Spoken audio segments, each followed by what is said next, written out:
Previously on GP Outdoors. So you said the Romans used to use this? Yeah. And then So that's just two nails, one on either end of that plank or that board? yeah. This guy here? Okay.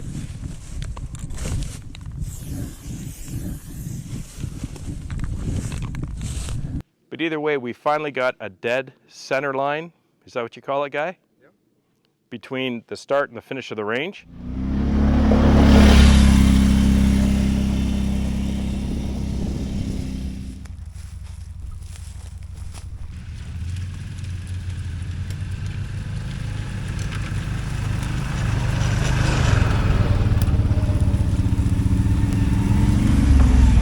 Welcome back to GP Outdoors.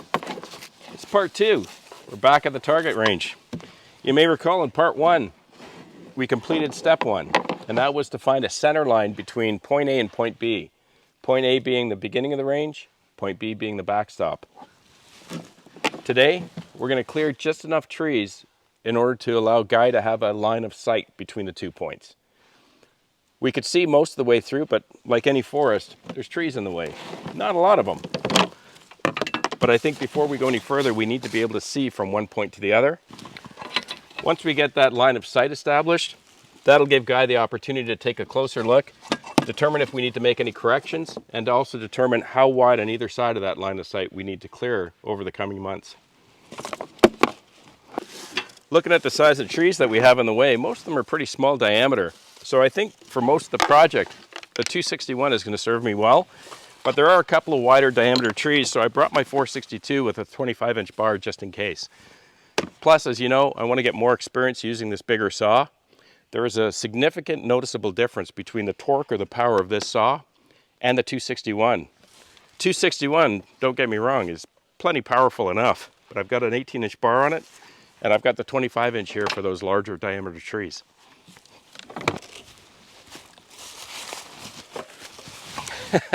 Apparently the boss says we're ready. Let's get her done.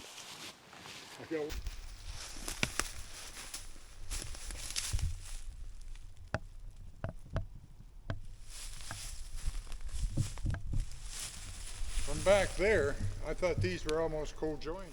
Yeah, so did I. So our first task is to get these 3 trees out of here. Looks like I'm going to use the 462 after all. We've got 2 larger diameter, 1 little guy there. Guy's going to give me a read, and then we're going to go at it.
Well, this Humboldt thing is kind of a little bit harder than I anticipated, but practice makes perfect.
Jeez, that was ugly.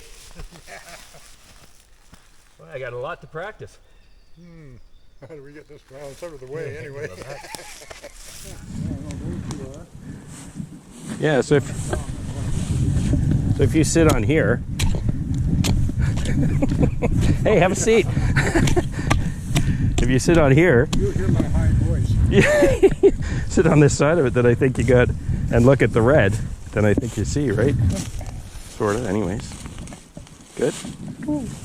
Okay. All right, going for a walk.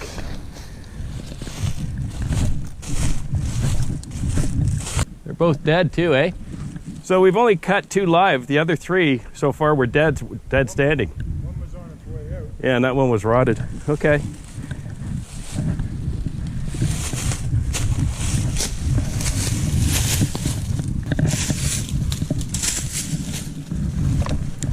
The old 261.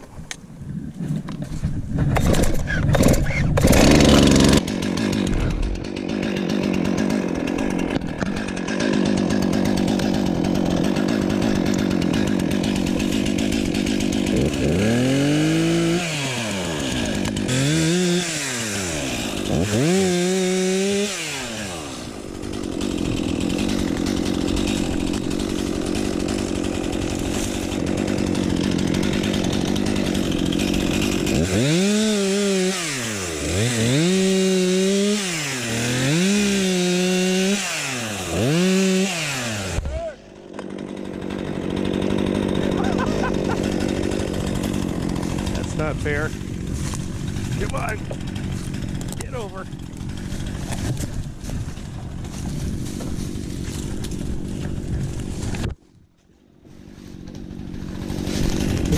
Could be one of those days, I think. All right, at least it's down. All right, carrying through. Alrighty. Oh, that's cherry wood. Look at that. That is cherry. Okay, I would say better off that way. So it kind of turns and it's leaning this way. Okay?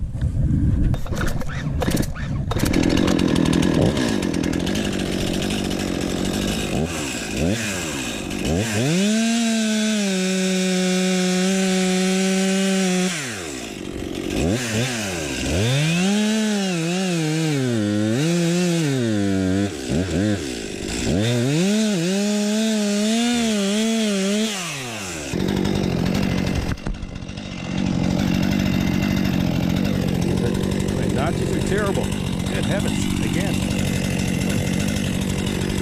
Alright, fall over the other way, I guess.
I just don't have a lot of experience trying to cut against the lean, so you kind of have to cut it.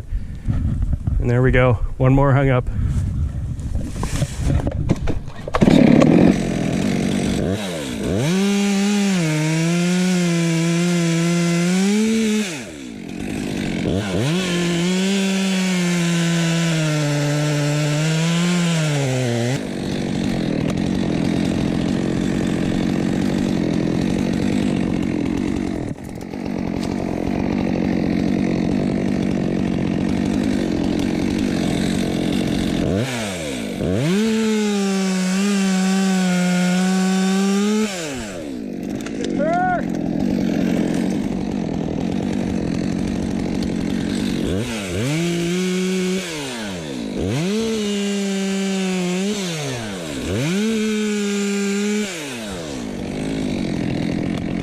What do you think, buddy? I know. One saw blade, whole lot of exercise that I wasn't counting on. You guys take a look right through. Hopefully you can see the shiny steel of the tripod. It appears we're gonna have line of sight, at least to the B end. Woo. Alrighty.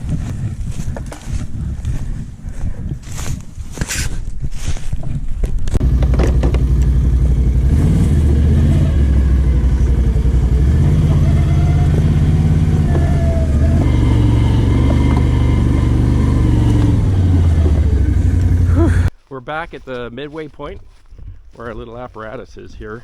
Let's see if we've got that line of sight. And I can certainly see it with my naked eye.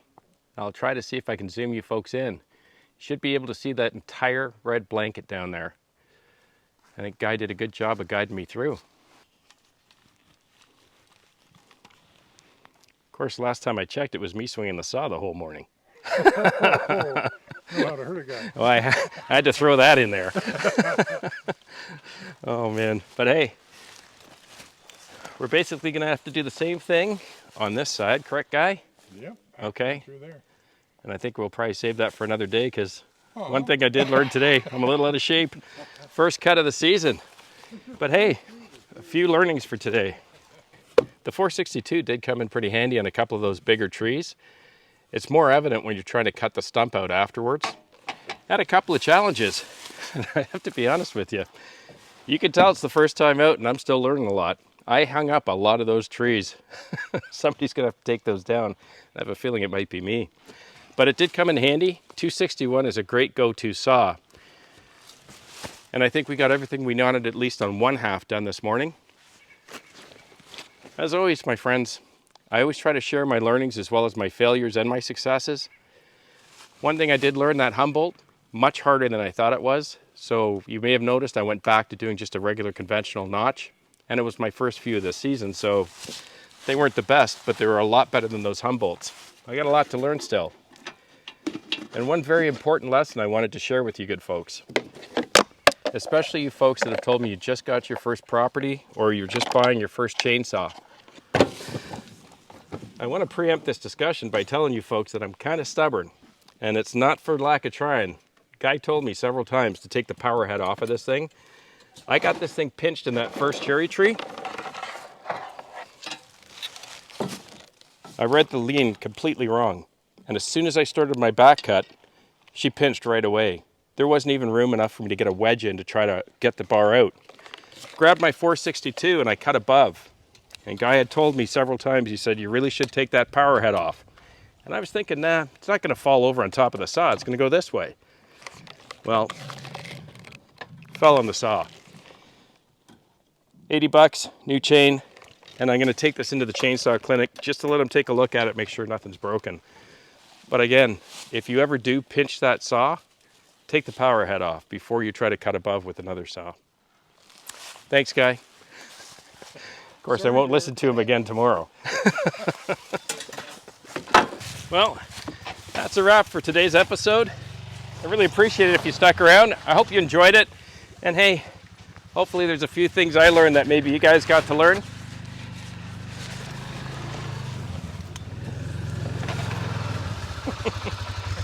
Have a great week with your families. Please be kind to one another. And we'll see you again right here. Gordon Guy on GP Outdoors. Cheers.